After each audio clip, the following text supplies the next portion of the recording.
Point तो सोनी धरती Pakistan programme के नाल मैं तुहाडा होस्ट चांद शकील। नाजरीन, अज साडे नाल स्टूडियो दे विच पंजाबी ज़ुबान दियां मशहूर शायरा मोहतरमा नूरुल ऐन सादिया साहब मौजूद ने। उन्हां दी 2016 दे विच मच दे नां तो किताब सामने आई, जिन्हों 2017 दे विच मसूद खद्दरपोश ट्रस्ट वालों इनाम दिता गया। और इहदे नाल उन्हां गल करिए तो वह अजकल भुलेखा वैब टीवी नाल जुड़े हुए ने। उन्हां मुख्तलिफ रसालियां दे विच काम भी किया। आओ उन्हां नाल गलबात करते हैं। जी अस्सलाम वालेकुम, कैसे हो तुसी? ठीक ठाक हो? अस्सलाम वालेकुम चांद शकील, बहुत शुक्रिया। सब तो पहला तो शुक्रिया उर्दू पॉइंट वालियां दा कि उन्होंने पंजाबी प्रोग्राम शुरू किया, ते नाल तुहाडा शुक्रिया कि तुसी मैनू इत्थे सद्दा दिता। बहुत मेहरबानी जी, तुसी भी आए थोड़ी जी बीमारी के बावजूद भी, हालात कुछ। बहुत शुक्रिया। अच्छा सादिया जी, यह दसो कि तुसी जिहड़ा है अपना शेरी सफ़र जिहड़ा वो कदों शुरू किया, अपने जिहड़ी लिखत दा कदों आगाज़ किया? सुनिया भी है, देखा भी है कि जिहड़ा लिखारी हुंदा है वो पैदाइशी लिखारी हुंदा है, तो जिहड़ा लिखण दा जिहड़ा वक़्त हुंदा है वो अपने वक़्त नाल ही आंदा है। तो जिवें जिवें तुसी दुनिया तो सीखते हो, नेचर तो सीखते हो, तो फिर तुसी जिस चीज़ तो ज़्यादा जल्दी इंस्पायर होंदे हो तो तुसी उन्होंने लिखना शुरू कर देंदे हो। जी। तो अच्छा तुसी जड़ा है वो पहले किहड़ी तहरीर लिखी, कोई याद है तुहानूं जड़ा तुसी पहले वाली कलम चलाया, अपने कलमां दा जड़ा ना उन्होंने तस्वीर बनाई, एक जड़ी नज़म तुसी, क्योंकि नज़म दे लिखते हो, बहुत सोहनी नज़म लिखते हो, इस वाले नाल तुहानूं याद है कुछ तुसी लिखिया होवे? मेहरबानी, शुक्रिया।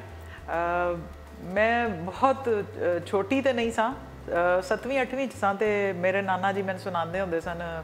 अख्तर हुसैन दी एक नज़म होंदी सी बड़ी, उस वेले उस जमाने च किसान मूवमेंट कोई चलती पई सी, ते वो बहुत ज़्यादा पढ़ी जाती सी।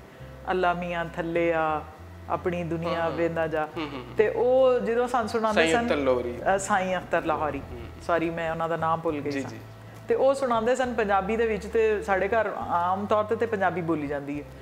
तो लेकिन जिस वेले वो सुनाते सन तो मैनू बड़ा चंगा लगता सी। मैं उन्होंने बार बार कहती सा कि उन्होंने फिर लिख के भी दी, अद्धी पचद्धी याद भी रखी। लेकिन वो जमाना चूँकि इस तरह का होंदा कि तुसी नवीं नवीं चीज़ां सीख रहे होंदे हो, तो तुसी कुछ चीज़ां याद रखते हो, कुछ चीज़ां भुल जाते हो। तो इंस्पायर तो मैं उन्हों दियां इन्हां नज़मां तो हो गई। फिर आहिस्ता आहिस्ता जो मैं मैट्रिक किया, फिर मैट्रिक दे विच भी मैं पंजाबी अपना सबजैक्ट रखिया। उत्थे भी मैनू बड़ी हलाशेरी मिली, गीत नवें, और चूँकि असी माझे दे पंजाबी हाँ, तो सानू माइए टप्पे बड़ी जल्दी सानू अपने वाल खिंचते हैं। तो इस तरह दीयां चीज़ां नू पढ़द्यां लिखद्यां टुरद्यां मैं जिहड़ा है पहली बारी जदों 1991 दे विच मैं रवेल ज्वाइन किया, तो उत्थे जो मैं मुख्तलिफ किताबां दे नाल अपने वड्डे प्यारे जिहड़े साडे उस्ताद ने उन्हां दे नाल मेरी जुरत हुई। जमील अहमद पाल साहब, इलियास कुमन साहब और इकबाल कैसर साहब, तो इन्हां दे नाल रल के मैं बहुत कुछ सीखिया। तो उदों फिर मैं अपनियां नज़मां लिखनियां शुरू कीतियां।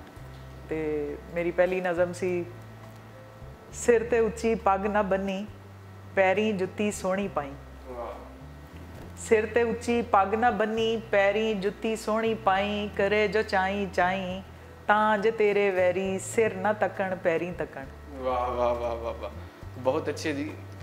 अच्छा सादिया साहबा, यह दसो कि तुसी किसी कोलों मुतासर हो के शायरी की, या कि क्योंकि तुहाडा एक जिहड़ा नसरीन अंजम पट्टी साहबा पंजाबी ज़ुबान दियां मशहूर शायरा सन, उन्हां नाल भी एक करीबी तल्लुक रहा। हाँ जी, बड़ा गूढ़ा तल्लुक सी। तुसी शायरी बहुत सारे तुहाडे नकात जिहड़े ने भी कहंदे ने तुसी उन्हां कोलों इंस्पायर सी, कि ऐसी गल ही सी? हाँ, असल विच गल इस तरह होंदी है कि जदों तुसी अपने काम करना शुरू करते हो सोसाइटी दे विच, खास तौर पर साडी जिहड़ी रुली खुली डोमैसटिक औरतां दी सोसाइटी, या मतलब वर्किंग वूमन जिहड़ियां थोड़ियां जिहियां बहादर होंदियां ने, वो बाहर निकल जांदियां ने, लेकिन वो भी उस सोसाइटी जो मूव करदियां ने तो उन्होंने भी प्रॉब्लम उस तरह के होंदे ने, मिलते जुलते जिवें दे डोमैसटिक औरतां दे होंदे ने।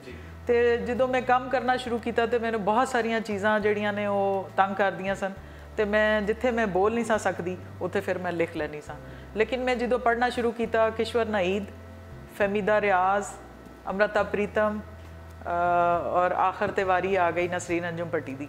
ਜਦੋਂ ਮੈਂ ਨਸਰੀਨ ਅੰਜੁਮ ਭੱਟੀ ਦੀ ਨੀਲ ਕਰਾਈਆਂ ਨੀਲਕਾਂ ਪੜ੍ਹੀ ਤੇ ਮੈਂ ਅਥਰੂਆਂ ਨਾਲ ਰੋਂਦੀ ਸਾਂ ਤੇ ਮੈਨੂੰ ਸਮਝ ਨਹੀਂ ਸੀ ਆਉਂਦੀ ਕਿ ਇਹ ਬੀਬੀ ਕੀ ਲਿਖਦੀ ਏ ਤੇ ਕਿਵੇਂ ਲਿਖਦੀ ਏ ਤੇ ਕਿਹੜੀ ਸ਼ੈ ਦੇ ਵਿੱਚ ਕਲਮ ਡਬੋ ਕੇ ਉਹ ਲਿਖਦੀ ਏ ਕਿ ਬੰਦੇ ਦਾ ਦਿਲ ਦਿਮਾਗ ਸਾਰਾ ਕੁਝ ਜਿਹੜਾ ਹੈ ਨਾ ਪਿਗੜ ਜਾਂਦਾ ਹੈ ਤੇ ਉਹ ਆਂਸੂਆਂ ਦੀ ਰਾਹ ਨਿਕਲ ਆਉਂਦਾ ਹੈ। ਤੇ ਮੈਂ ਆਹਿਸਤਾ ਆਹਿਸਤਾ ਫਿਰ ਮੈਂ ਅੰਮ੍ਰਿਤਾ ਪ੍ਰੀਤਮ ਔਰ ਫਹਿਮੀਦਾ ਰਿਆਜ਼ ਔਰ ਕਿਸ਼ੋਰ ਨਈਨ ਨੂੰ ਛੱਡ ਕੇ ਜਿਹੜਾ ਹੈ ਉਹਨਾਂ ਨੂੰ ਪੜ੍ਹ ਕੇ ਉਸ ਤੋਂ ਬਾਅਦ ਜਿਸਲੇ ਮੈਂ ਨਸਰੀਨ ਅੰਜੁਮ ਭੱਟੀ ਦੇ ਨੇੜੇ ਆਈ ਤੇ ਮੈਂ ਫਿਰ ਉਹਦੇ ਬਹੁਤ ਨੇੜੇ ਹੋ ਗਈ। ਫਿਰ ਉਹ ਮੇਰੀਆਂ ਵੱਡੀਆਂ ਭੈਣਾਂ ਵਾਂਗੂ ਬਹੁਤ ਮੇਰਾ ਕਲਮ ਉਹਨਾਂ ਨੇ ਸਿੱਧਾ ਕੀਤਾ, ਮੈਨੂੰ ਬਹੁਤ ਸਾਰੀਆਂ ਰਾਵਾਂ ਸਮਝਾਈਆਂ ਔਰ ਉਹਨਾਂ ਦੇ ਨਾਲ ਜਿਵੇਂ ਮਾਵਾਂ ਧੀਆਂ ਦਾ ਇੱਕ ਪਿਆਰ ਬਣ ਜਾਂਦਾ ਉਹਨਾਂ ਦੇ ਨਾਲ, ਇਸ ਤਰ੍ਹਾਂ ਦਾ ਸਾਂਝ ਪੈ ਗਈ ਉਹਨਾਂ ਦੀ। ਬਹੁਤ ਸੋਹਣਾ ਜਿਹੜਾ ਸੀ ਉਹ ਸਫ਼ਰ ਸੀ ਦੋਸਤਾਂ ਵਾਲਾ, ਭੈਣਾਂ ਭਰਾਵਾਂ ਵਾਲਾ। ਬਿਲਕੁਲ। ਅੱਛਾ, ਤੁਹਾਡਾ ਜਿਹੜਾ ਸ਼ੇਰੀ ਮਜਮੂਆ ਹੈ ਉਹਦਾ ਨਾਮ ਮੱਚ ਰੱਖਣ ਦਾ ਕੀ ਵਜ੍ਹਾ ਕੀ ਬਣੀ? ਮੱਚ ਤੇ ਪਾਂਬੜ ਵੀ ਹੁੰਦਾ ਹੈ ਉਹ ਚੀਜ਼ਾਂ। ਜੀ ਮੱਚ ਬੇਸਿਕਲੀ ਮੱਚ ਇੱਕ ਜਿਹੜਾ ਲਫ਼ਜ਼ ਹੈ ਉਹ ਪਾਂਬੜ ਅਲੱਗਾ ਹੈ, ਮੱਚ ਅਲੱਗਾ ਹੈ। ਮੱਚ ਦੀ ਜਿਹੜੀ ਡੈਫੀਨੇਸ਼ਨ ਹੈ ਉਹ ਬਿਲਕੁਲ ਡਿਫਰੈਂਟ ਹੈ। ਪਾਂਬੜ ਦੀ ਜਿਹੜੀ ਹੈ ਉਹ ਬਿਲਕੁਲ ਡਿਫਰੈਂਟ ਹੈ। ਪਾਂਬੜ ਉਹ ਹੁੰਦਾ ਹੈ ਜਿਹਨੂੰ ਅਸੀਂ ਅੱਗ ਬਾਲੀਏ ਤੇ ਢੇਰ ਸਾਰੀਆਂ ਲੱਕੜੀਆਂ ਪਾ ਦਈਏ ਤੇ ਇੱਕਦਮ ਜਿਹੜਾ ਬਲਦਾ ਹੈ ਉਹਨੂੰ ਪਾਂਬੜ ਕਹਿੰਦੇ ਨੇ, ਉਹ ਮੱਚ ਨਹੀਂ ਹੁੰਦਾ।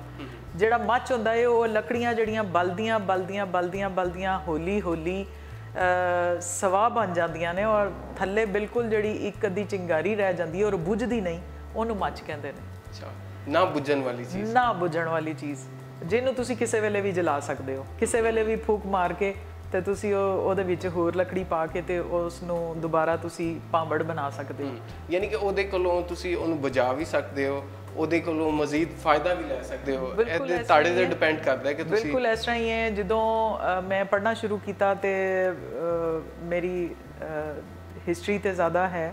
ਹਿਸਟਰੀ ਨੂੰ ਜਦੋਂ ਬੈਕ ਤੇ ਗਈ, ਜਦੋਂ ਬਹੁਤ ਸਾਰੀਆਂ ਚੀਜ਼ਾਂ ਸਟੱਡੀ ਸਰਕਲ ਦੇ ਵਿੱਚ ਇਸ ਤਰ੍ਹਾਂ ਦੀਆਂ ਚੀਜ਼ਾਂ ਆਈਆਂ ਤੇ ਸਭ ਤੋਂ ਪਹਿਲੀ ਜਿਹੜੀ ਚੀਜ਼ ਸਮਝ ਆਈ ਉਹ ਇਹ ਸੀ ਕਿ ਅੱਗ ਜਿਹੜੀ ਏ ਉਹਨੂੰ ਇਨਸਾਨ ਨੇ ਕਿਵੇਂ ਸੇਵ ਕੀਤਾ। ਅੱਜ ਤੇ ਅਸੀਂ ਮਾਚਸ ਦਾ ਜ਼ਮਾਨਾ ਹੈ, ਗੈਸ ਨੂੰ ਹੋਰ ਚੀਜ਼ਾਂ ਨੂੰ ਤੁਸੀਂ ਸੇਵ ਕਰਕੇ ਰੱਖਦੇ ਹੋ ਔਰ ਕਿਸੇ ਵੀ ਤਰ੍ਹਾਂ ਤੁਸੀਂ ਅੱਗ ਬਾਲ ਲੈਂਦੇ ਹੋ। ਲੇਕਿਨ ਉਸ ਜ਼ਮਾਨੇ ਦੇ ਵਿੱਚ ਦੋ ਖਾਸ ਕਿਸਮ ਦੇ ਪੱਥਰ ਨੂੰ ਰਗੜ ਕੇ ਤੇ ਫਿਰ ਜਿਹੜਾ ਇਹਨਾਂ ਬੜੀ ਮੁਸ਼ਕਲ ਦੇ ਨਾਲ ਅੱਗ ਬਾਲੀ ਦੀ ਸੀ ਤੇ ਉਹ ਤਾਂ ਜਾ ਕੇ ਕਿਧਰੇ ਪਾਂਬੜ ਬਣਦਾ ਸੀ। ਤੇ ਉਸ ਵੇਲੇ ਇਨਸਾਨੀ ਦਿਮਾਗ ਨੇ ਉਸ ਵੇਲੇ ਉਸ ਪਾਂਬੜ ਨੂੰ ਮੱਚ ਬਣਾ ਕੇ ਅੱਗ ਨੂੰ ਸੇਵ ਕੀਤਾ।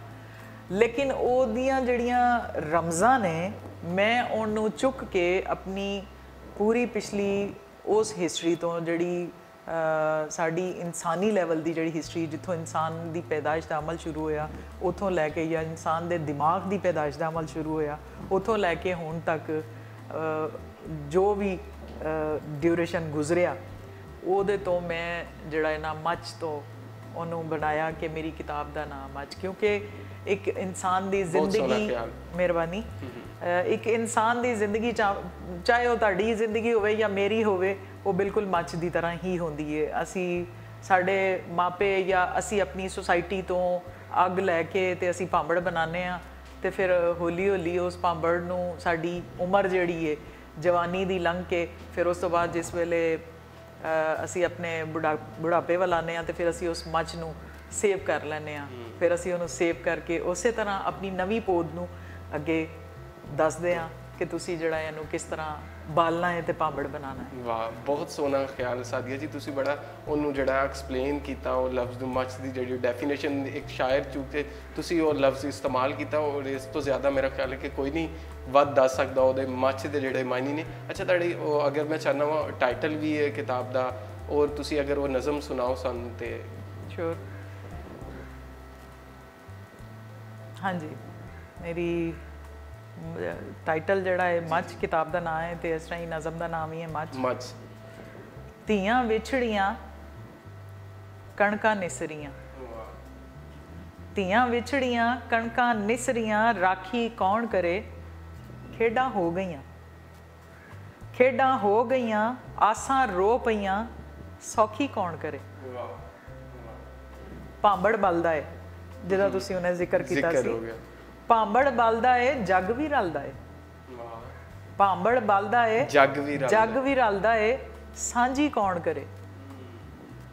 ਮੱਚ ਵੀ ਮਚਿਆ ਏ, ਮੱਚ ਵੀ ਮਚਿਆ ਏ, ਸੰਗ ਵੀ ਰਲਿਆ ਏ, ਦੁਖੜਾ ਕੌਣ ਕਰੇ।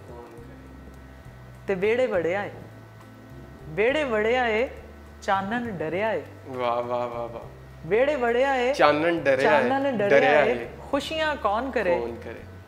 ਤੇ ਬੱਦਲ ਛਾਇਆ ਏ, ਬੱਦਲ ਛਾਇਆ ਏ, ਦਿਲ ਵੀ ਆਇਆ ਏ। ਵਾਹ। ਬੱਦਲ ਛਾਇਆ ਏ, ਦਿਲ ਵੀ ਆਇਆ, ਦਿਲ ਵੀ ਆਇਆ ਏ, ਮਸਤੀ ਕੌਣ ਕਰੇ। ਤੇ ਇਹ ਮੱਚ ਦੀ ਪੂਰੇ ਦੀ ਡੈਫੀਨੇਸ਼ਨ ਹੈ ਇਸ ਨਜ਼ਮ ਦੇ ਵਿੱਚ। ਸਵਾਲ ਇੱਕ ਪੂਰਾ ਜਿਹੜਾ ਨਾ ਤੁਸੀਂ ਉਹਨੂੰ ਬਾਨਾ ਪਾਇਆ ਕਿ ਕੌਣ ਕਰੇ ਆਖਰ ਹੈ ਕੰਮ ਜਿਹੜਾ ਹੈ। ਬਿਲਕੁਲ ਬਿਲਕੁਲ ਕਿ ਕੌਣ। ਬਹੁਤ ਖੂਬਸੂਰਤ ਸਾਦੀਆ ਜੀ, ਬਹੁਤ ਹੀ ਖੂਬਸੂਰਤ। ਅੱਛਾ ਤੁਸੀਂ ਜਿਹੜਾ ਹੈ ਅੱਜ ਕੱਲ ਭੁਲੇਖਾ ਜਿਹੜਾ ਹੈ ਵੈਬ ਟੀਵੀ ਉਹਦੇ ਨਾਲ ਵੀ ਜੁੜੇ ਹੋ। ਉਹ ਤੋਂ ਪਹਿਲੇ ਤੁਸੀਂ ਰਵੇਲ ਜਿਸ ਤਰ੍ਹਾਂ ਕਿ ਜ਼ਿਕਰ ਵੀ ਕੀਤਾ ਪੰਜਾਬੀ ਮੈਂ ਆਪਣਾ ਜਿਹੜਾ ਮੁਖਤਲਿਫ ਰਸਾਲਿਆਂ 'ਚ ਤੁਸੀਂ ਕੰਮ ਕੀਤਾ, ਜੀ ਹੁਣ ਵੀ ਤੁਸੀਂ ਕਰ ਰਹੇ ਹੋ। ਤੇ ਕੈਸਾ ਤਜਰਬਾ ਰਿਹਾ ਉਹ ਤੁਹਾਡਾ ਹੁਣ ਤੱਕ ਦਾ। ਮੈਂ ਆਪਣਾ ਪ੍ਰੋਫੈਸ਼ਨ ਤੇ ਜਿਹੜਾ ਲਿਖਾਰੀ ਦਾ ਲਿਖਣਾ ਹੀ ਹੁੰਦਾ ਹੈ, ਲੇਕਿਨ ਮੈਂ ਇਹਨੂੰ ਪ੍ਰੋਫੈਸ਼ਨ ਬਣਾਇਆ। ਮੈਂ ਐਜ਼ ਏ ਜਰਨਲਿਸਟ ਜਿਹੜਾ ਹੈ ਰਵੇਲ ਤੋਂ ਕੰਮ ਸ਼ੁਰੂ ਕੀਤਾ। ਫਿਰ ਉਸ ਤੋਂ ਪਹਿਲੇ ਸੱਜਣ ਵਿੱਚ, ਸੱਜਣ ਅਖਬਾਰ ਜਿਹੜਾ ਡੇਲੀ ਸੀ, ਉਹਦੇ 'ਚ ਤਾਂ ਖੈਰ ਬਹੁਤ ਥੋੜਾ ਟਾਈਮ ਦਿੱਤਾ ਕਿਉਂਕਿ ਉਹ ਫਿਰ ਬੰਦ ਹੋ ਗਿਆ ਸੀ ਥੋੜੇ ਅਰਸੇ, 1 ਸਾਲ ਚੱਲਿਆ ਸੀ ਉਹ। ਤੇ ਫਿਰ ਰਵੇਲ, ਫਿਰ ਉਸ ਤੋਂ ਬਾਅਦ ਲੁਕਾਈ, ਫਿਰ ਸਵੇਰ ਇੰਟਰਨੈਸ਼ਨਲ, ਫਿਰ ਜੰਗ ਦੇ ਵਿੱਚ ਕੰਮ ਕੀਤਾ ਮੈਗਜ਼ੀਨ ਦੇ ਵਿੱਚ, ਫਿਰ ਜਨਾਹ ਵਿੱਚ ਕੰਮ ਕੀਤਾ, ਉਰਦੂ 3-4 ਅਖਬਾਰਾਂ 'ਚ ਕੰਮ ਕੀਤਾ, ਖਬਰਾਂ 'ਚ ਕੰਮ ਕੀਤਾ। ਇਹ ਨਹੀਂ ਕਿ ਉਰਦੂ ਦੇ ਨਾਲ ਮੇਰਾ ਕੋਈ ਰਿਸ਼ਤਾ ਨਹੀਂ ਹੈ, ਉਰਦੂ ਦੇ ਨਾਲ ਵੀ ਉਸੇ ਤਰ੍ਹਾਂ ਬਚਪਨ ਦਾ ਰਿਸ਼ਤਾ ਹੈ ਜਿਸ ਤਰ੍ਹਾਂ ਸਾਰਿਆਂ ਦਾ ਹੁੰਦਾ ਹੈ। ਤੇ ਉਸ ਤੋਂ ਬਾਅਦ ਫਿਰ ਕੁਝ ਸਾਲ ਜਿਹੜੇ ਮੇਰੇ ਬਿਲਕੁਲ ਹੀ ਸਾਈਡ ਤੇ ਹੋ ਗਏ। ਜਦੋਂ ਬੀਬੀਆਂ ਦੇ ਡੋਮੈਸਟਿਕ ਪ੍ਰੋਬਲਮ ਹੁੰਦੇ ਨੇ, ਫਿਰ ਉਹਨਾਂ ਨੂੰ ਪੂਰੀ ਆਪਣੇ ਦੇਣੀ ਪੈਂਦੀ ਹੈ, ਘਰ ਵਿੱਚ ਵੀ ਜ਼ਿੰਮੇਦਾਰੀ ਦੇਣੀ ਪੈਂਦੀ ਹੈ। ਤੇ ਹੁਣ ਆ ਕੇ ਤੇ ਲੋੜ ਹੈ ਸੀ, ਪੰਜਾਬੀ ਵਾਲਿਆਂ ਨੇ ਕਿਹਾ ਕਿ ਸਾਡੇ ਕੋਲ ਮਤਲਬ ਬੀਬੀਆਂ ਅੱਛਾ ਲਿਖਣ ਵਾਲੀਆਂ, ਪੰਜਾਬੀ ਦੇ ਵਿੱਚ ਬੋਲਣ ਵਾਲੀਆਂ ਘੱਟ ਨੇ, ਤੇ ਤੁਸੀਂ ਆਓਗੇ ਤੇ ਤੁਹਾਨੂੰ ਵੇਖ ਕੇ ਹੋਰ ਵੀ ਲੋਕ ਆਣਗੇ। ਤੇ ਮੁਦੱਸਰ ਇਕਬਾਲ ਭੱਟ ਹੋਰਾਂ ਦਾ ਬੜੀ ਮਿਹਰਬਾਨੀ ਹੈ, ਤੇ ਛੋਟੇ ਭੈਣਾਂ ਵਾਂਗੂ ਸਮਝਦੇ ਨੇ, ਵੱਡੇ ਭਰਾ ਵਾਂਗੂ ਸਿਰ ਤੇ ਹੱਥ ਰੱਖਦੇ ਨੇ। ਤੇ ਉਹਨਾਂ ਨੇ ਮੈਨੂੰ ਜਿਹੜਾ ਇਹਨੇ ਵੈਬ ਟੀਵੀ ਵਾਸਤੇ ਸੱਦਿਆ, ਤੇ ਅੱਜ ਕੱਲ੍ਹ ਮੈਂ ਉਹਨਾਂ ਦੇ ਨਾਲ ਜੁੜੀ ਹਾਂ। ਔਰ ਪੂਰੀ ਕੋਸ਼ਿਸ਼ ਹੈ ਕਿ ਅੱਛੀ ਡਾਕੂਮੈਂਟਰੀਜ਼ ਔਰ ਅੱਛੀਆਂ ਚੀਜ਼ਾਂ ਜਿਹੜੀਆਂ ਨੇ ਅਸੀਂ ਪੰਜਾਬੀ ਦੇ ਹਵਾਲੇ ਨਾਲ BBC ਪੰਜਾਬੀ ਦੀ ਪੱਧਰ ਤੇ ਕੋਈ ਚੀਜ਼ ਅਸੀਂ ਵੀ ਲੈ ਕੇ ਆਈਏ। ਚਲੋ ਜੀ, ਅਸੀਂ ਦੁਆਗੂ ਹਾਂ ਤੁਹਾਡੇ ਲਈ ਕਿ ਤੁਸੀਂ ਇਸ ਨੂੰ ਉਚਾਈ ਵੱਲ ਲੈ ਕੇ ਜਾਓ। ਅੱਛਾ, ਮੈਂ ਜਾਣਨਾ ਚਾਹੁੰਦਾ ਤੁਹਾਡਾ ਤਜਰਬਾ ਕੈਸਾ ਰਿਹਾ ਇੱਕ ਜਿਹੜਾ ਸਹਾਫਤੀ ਜ਼ਿੰਦਗੀ ਦਾ, ਕਿਉਂਕਿ ਪੰਜਾਬੀ ਜਿਹੜੇ ਉਹ ਇੰਨੇ ਰਸਾਲੇ ਜਾਂ ਇਹਨਾਂ ਲੋਕ ਕਹਿੰਦੇ ਨੇ ਕਿ ਨਹੀਂ ਪੜ੍ਹੇ ਕੌਣ ਕਰੇ ਕੌਣ, ਤੁਸੀਂ ਇਹਨੂੰ ਕਿਸ ਤਰ੍ਹਾਂ, ਯਾਨੀ ਕਿ ਲੋਕ ਇੰਨੇ ਪੜ੍ਹਦੇ ਵੀ ਨਹੀਂ ਸਨ, ਉਹਦੇ ਬਾਵਜੂਦ ਆਪਣੇ ਜਿਹੜੇ ਉਹ ਕੰਮ ਦੇ ਨਾਲ ਕਮਿਟਡ ਰਹੇ, ਜੁੜੇ ਰਹੇ, ਕੁਛ ਨਾ ਕੁਛ, ਕਿਸ ਤਰ੍ਹਾਂ ਇਹ ਸਾਰਾ ਪੋਸੀਬਲ ਹੋਇਆ? ਅਸਲ ਵਿੱਚ ਹੁੰਦਾ ਹੈ ਵੇ ਕਿ ਚਾਂਦ ਸ਼ਕੀਲ ਜੀ ਕਿ ਇਨਸਾਨ ਬਹੁਤ ਸਾਰੀਆਂ ਚੀਜ਼ਾਂ ਨਾਲ ਮੁਹੱਬਤ ਕਰਦਾ ਹੈ। ਬਹੁਤ ਸਾਰੇ ਲੋਕਾਂ ਦੀਆਂ ਬਹੁਤ ਸਾਰੀਆਂ ਚੀਜ਼ਾਂ ਨਾਲ ਮੁਹੱਬਤ ਹੁੰਦੀ। ਕਈ ਲੋਕ ਐਵੇਂ ਹੀ ਸੋਫਿਆਂ ਨਾਲ ਮੁਹੱਬਤ ਕਰ ਲੈਂਦੇ ਨੇ, ਬੜਾ ਉਹਨਾਂ ਨੂੰ ਚੰਗਾ ਲੱਗਦਾ ਹੈ। ਕਈ ਲੋਕ ਮਤਲਬ ਉਹਨਾਂ ਨੂੰ ਚੰਗਾ ਲੱਗਦਾ ਕਿ ਸਾਡਾ ਡਰਾਇੰਗ ਰੂਮ ਬੜਾ ਸੋਹਣਾ ਹੋਵੇ, ਉਹ ਡਰਾਇੰਗ ਰੂਮ ਤੇ ਫੋਕਸ ਕਰ ਲੈਂਦੇ ਨੇ। ਬੇਸਿਕ ਚੀਜ਼ ਤੁਹਾਡੀ ਫੋਕਸ ਹੁੰਦੀ ਹੈ ਕਿ ਤੁਸੀਂ ਉਸ ਫੋਕਸ ਤੇ ਜਾ ਕੇ ਤੁਸੀਂ ਆਪਣੀਆਂ ਮੁਹੱਬਤਾਂ ਲੁਟਾ ਦਿੰਦੇ ਹੋ। ਤੇ ਅਸੀਂ ਕੁਝ ਪੰਜਾਬੀ ਹੈ, ਕੁਝ ਇਸ ਤਰ੍ਹਾਂ ਦੇ ਪੰਜਾਬੀ ਹੈ ਜਿਹੜੇ ਅਸੀਂ ਵਾਕਈ ਪੰਜਾਬੀ ਜਾਂ ਆਪਣੀ ਮਾਂ ਬੋਲੀ ਦੇ ਨਾਲ ਅਸੀਂ ਬਹੁਤ ਜ਼ਿਆਦਾ ਮੁਹੱਬਤ ਕਰਦੇ ਹਾਂ, ਤੇ ਅਸੀਂ ਫੋਕਸ ਕਰਦੇ ਹਾਂ ਕਿ ਕਿਸੇ ਵੀ ਤਰੀਕੇ ਨਾਲ ਸਾਡੇ ਵੱਲੋਂ ਕਿਸੇ ਹੋਰ ਪੰਜਾਬੀ ਦੇ ਨਾਲ ਕੋਈ ਇਸ ਤਰ੍ਹਾਂ ਦੀ ਗੱਲ ਨਾ ਕੀਤੀ ਜਾ ਸਕੇ ਕਿ ਉਹਨਾਂ ਨੂੰ ਇਹ ਨਾ ਲੱਗੇ ਕਿ ਅਸੀਂ ਸਿਰਫ ਜਿਹੜਾ ਹੈ ਨਾ ਡਰਾਮਾ ਕਰ ਰਹੇ ਸਾਂ। ਅਸੀਂ ਆਪਣੀਆਂ ਪੂਰੀਆਂ ਜ਼ਿੰਦਗੀਆਂ ਦੇ ਦਿੱਤੀਆਂ ਨੇ ਇਸ ਪੰਜਾਬੀ ਨੂੰ। ਅਸੀਂ ਜਿਸ ਵੇਲੇ ਕਿਸੇ ਦੇ ਕੋਲ ਬੈਠੇ ਹੋਈਏ, ਪੰਜਾਬੀ ਬੋਲ ਰਹੀ ਹੋਈਏ ਜਾਂ ਕੁਝ ਸੁਣਾ ਰਹੇ ਹੋਈਏ, ਤੇ ਉਹ ਕਹਿੰਦੇ ਨੇ ਸਾਡੇ ਕੋਲੋਂ ਤੇ ਸਾਨੂੰ ਤੇ ਨਾ ਲਿਖਣੀ ਆਉਂਦੀ ਏ ਤੇ ਨਾ ਸਾਨੂੰ ਪੜ੍ਹਨੀ ਆਉਂਦੀ ਏ, ਤੇ ਅਸੀਂ ਬੋਲਦੇ ਵੀ ਬੜੀ ਮੁਸ਼ਕਲ ਆ। ਸਾਨੂੰ ਤੇ ਜੋ ਤੁਸੀਂ ਐਡੀ ਆਸਾਨੀ ਨਾਲ ਬੋਲ ਜਾਂਦੇ ਹੋ, ਤੁਸੀਂ ਐਡੀ ਆਸਾਨੀ ਨਾਲ ਲਿਖ ਲੈਂਦੇ ਹੋ। ਤੇ ਮੈਂ ਜਿੰਨਾ ਅਰਸਾ ਕੰਮ ਕੀਤਾ ਹੈ, ਮੇਰੀ ਰਾਈਟਿੰਗ ਸਪੀਡ ਬੜੀ ਅੱਛੀ ਹੈ ਪੰਜਾਬੀ ਲਿਖਣ ਵਿੱਚ। ਔਰ ਜਿਹੜਾ ਹੈ ਜਿੰਨਾ ਅਰਸਾ ਮੈਂ ਕੰਮ ਕੀਤਾ ਉਹਦੇ ਵਿੱਚ ਮੈਂ ਪੰਜਾਬੀ ਦੇ ਹਵਾਲੇ ਦੇ ਨਾਲ ਮੈਂ ਕੋਈ ਪ੍ਰੋਫੈਸ਼ਨ ਤੇ ਨਹੀਂ ਬਣਾ ਸਕੀ, ਨਾ ਹੀ ਅਸੀਂ ਪੰਜਾਬੀ ਲੈਂਗੁਏਜ ਤੋਂ ਕੋਈ ਰੋਟੀ ਰੋਜ਼ੀ ਕਮਾ ਸਕੇ ਹਾਂ, ਕਿਉਂਕਿ ਰੋਟੀ ਰੋਜ਼ੀ ਦਾ ਜ਼ਰੀਆ ਬਣ ਨਹੀਂ ਸਕਿਆ ਕਦੀ ਵੀ। ਹਾਂ, ਉਹਨਾਂ ਵਾਸਤੇ ਜ਼ਰੂਰ ਹੈ ਜਿਹੜੇ ਆਪਣੇ ਡਿਪਾਰਟਮੈਂਟ ਵਿੱਚ ਬੈਠੇ, ਕੋਈ ਥੋੜ੍ਹਾ ਬਹੁਤ MA ਤੋਂ ਲੈ ਕੇ 5ਵੀਂ 6ਵੀਂ 7ਵੀਂ ਤੱਕ ਅਗਰ ਕੋਈ ਪੰਜਾਬੀ ਪੜ੍ਹਾ ਰਹੇ ਨੇ, ਜਿਹੜਾ ਕਿ ਹਾਲੇ ਤੱਕ ਲਾਜ਼ਮੀ ਨਹੀਂ ਹੈ, ਲੇਕਿਨ ਉਹ ਵੀ ਆਪਣੇ ਤੌਰ ਤੇ ਕੋਸ਼ਿਸ਼ ਕਰ ਰਹੇ ਨੇ ਕਿ ਉਹ ਜ਼ਾਹਰ ਹੈ ਉਹ ਉਹਨਾਂ ਦਾ ਇੱਕ ਪ੍ਰੋਫੈਸ਼ਨ ਹੈ, ਉਹ ਪ੍ਰੋਫੈਸਰ ਨੇ ਜਾਂ ਟੀਚਰ ਨੇ ਤੇ ਉਹ ਆਪਣਾ ਤਨਖਾਹ ਲੈ ਕੇ ਤੇ ਪੰਜਾਬੀ ਦੀ ਖਿਦਮਤ ਕਰ ਰਹੇ ਨੇ। ਉਹ ਵੀ ਉਹਨਾਂ ਦੀ ਹਲਾਸ਼ੇਰੀ ਸਾਡੇ ਵੱਲੋਂ ਹੁੰਦੀ ਹੈ ਜਾਂ ਜਿੱਧਰੋਂ ਵੀ ਹੁੰਦੀ ਹੈ, ਉਹਨਾਂ ਨੂੰ ਇਹ ਹੁੰਦਾ ਹੈ ਕਿ ਚਲੋ ਅਸੀਂ ਕੁਛ ਨਾ ਕੁਛ ਤੇ ਕਰ ਰਹੇ ਹਾਂ। ਤੇ ਬਾਕੀ ਇਹ ਵੇ ਕਿ ਰੋਜ਼ੀ ਰੋਟੀ ਦਾ ਜ਼ਰੀਆ ਤੇ ਤੁਸੀਂ ਲਿਖਾਰੀ ਦਾ ਉਹੀ ਕਲਮ ਹੀ ਹੁੰਦਾ ਹੈ, ਉਹ ਕਲਮ ਹੀ ਉਹਦੀ ਮੁਹੱਬਤ ਹੁੰਦੀ ਹੈ, ਉਹੀ ਉਹਦਾ ਇਸ਼ਕ ਹੁੰਦਾ ਹੈ, ਉਹੀ ਉਹਦੀ ਰੋਜ਼ੀ ਰੋਟੀ ਹੁੰਦੀ ਹੈ। ਵਾਹ ਵਾਹ ਵਾਹ ਵਾਹ, ਕੀ ਖੂਬਸੂਰਤ। ਤੁਸੀਂ ਤੇ ਉਹ ਜਿਸ ਤਰ੍ਹਾਂ ਸ਼ੇਰੀ ਅੰਦਾਜ਼ ਦੇ ਵਿੱਚ ਲਿਖਦੇ ਵੀ ਹੋ, ਉਸੇ ਅੰਦਾਜ਼ ਦੇ ਵਿੱਚ ਤੁਹਾਡੀ ਗੁਫ਼ਤਗੂ ਵੀ ਹੈ। ਸਾਦੀਆ ਜੀ, ਅਸੀਂ ਤੁਹਾਡਾ ਬਹੁਤ ਸ਼ੁਕਰਗੁਜ਼ਾਰ ਹਾਂ, ਮਿਹਰਬਾਨੀ ਤੁਸੀਂ ਤਸ਼ਰੀਫ ਲਿਆਏ। ਲਓ ਦੋਸਤੋ, ਅੱਜ ਤੁਸੀਂ ਸਾਦੀਆ ਸਾਹਿਬਾ ਦੇ ਨਾਲ ਗੱਲਬਾਤ ਕੀਤੀ, ਉਹਨਾਂ ਦੀ ਗੱਲਬਾਤ ਸੁਣੀ ਵੀ, ਤੇ ਮੱਚ ਦੀ ਉਹਨਾਂ ਨੇ ਪੂਰੀ ਡੈਫੀਨੇਸ਼ਨ ਕੀਤੀ ਕਿ ਮੱਚ ਹੈ ਕੀ ਬੇਸਿਕਲੀ। ਅਸੀਂ ਆਸ ਕਰਦੇ ਹਾਂ ਅੱਜ ਦਾ ਪ੍ਰੋਗਰਾਮ ਵੀ ਤੁਹਾਨੂੰ ਬਹੁਤ ਪਸੰਦ ਆਇਆ ਹੋਣਾ। ਇਹਦੇ ਨਾਲ ਹੀ ਆਪਣੇ ਹੋਸਟ ਚਾਂਦ ਸ਼ਕੀਲ ਨੂੰ ਇਜਾਜ਼ਤ ਦਿਓ। ਲੈ ਉਹ ਯਾਰ ਹਵਾਲੇ ਰੱਬ ਦੇ, ਮੇਲੇ 4 ਦਿਨਾਂ ਦੇ, ਉਸ ਦਿਨ ਈਦ ਮੁਬਾਰਕ ਹੋਸੀ ਜਿਸ ਦਿਨ ਫੇਰ ਮਿਲਾਂਗੇ।